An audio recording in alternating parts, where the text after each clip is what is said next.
Казак элинин чыгаан уулу, алгачкы агартуучу коомдук ишмер, казак мамлекетин түптөөчүлөрдүн бири Ахмет Байтурсун уулунун 150 жылдыгына арналган эл аралык конференция болуп өттү.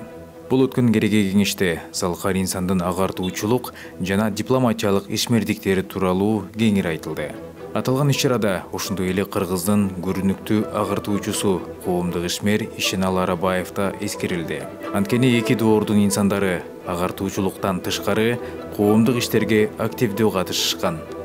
Казак интеллигенциясы негиздеген Алаш партиясы 1917 жылдын жай айларында Кыргызстанда да түзүлүп, анын биринчи төрагасы Ишеналы Арабаев болгон. Анын программасында казак жана кыргыз элин өз алдынча буржуазиялык автономияга бөлүү мүддөсү каралып, эркиндик, теңдик, демократия, суверенитет, достук ураандары көтөрүлгөн. Ал эми партияга Абдикерим Сыдыков, Касым Тыныстанов жана башкалар мүчө болушкан. Ишеналы Арабаевдин мууну кылымга тете эртик кылган даңазалуу муун. 24 июнь айында Оренбургда казак билбосторунун туңгуч съезди болгон. Мына ушул съезди дагы өзүнчө жыйнак болуп чыкты.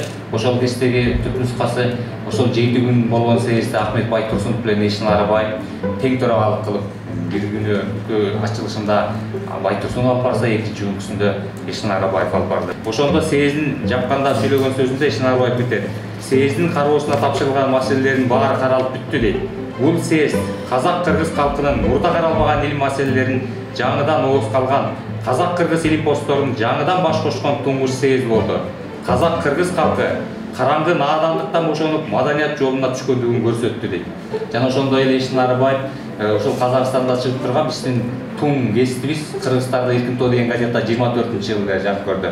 Ага чейин биздин кыргыздын жазмакерлерибиздин баардыгы ошо Казакстанда чыгып турган Казак газетасына, Айкап газеталарына, ошондой эле Тилчи газеталарына жана бир нече газеталарга, ошол эле Ак жолдо, Шолпан журналдарына өзлөрүнүн макалаларын, өзлөрүнүн ойлорун Казакстандын басма сөз аркылуу билгизип турду. Бул жагынан алганда дагы ошол казак-кыргыз алакалары өзгөчө чоң десек болот. Ал эми мен айрым айтар элем, ушул кыргыз-казак илминин байланышын башатында турган Байтурсунов менен ушул Арабаевдин жасап кеткен эмгеги өтө чоң. Мына 29 ноябрда ушул Алматы шаарындагы Чокан Балиханов атындагы институтунда дагы Арабаевге арналган чоң илмий конференция болду. Ошонун резолюциясына Ишеналы Арабаевдин ысымын ушул Алматынын бир көчөсүн ыйгаруу боюнча резолюция кабыл алынды.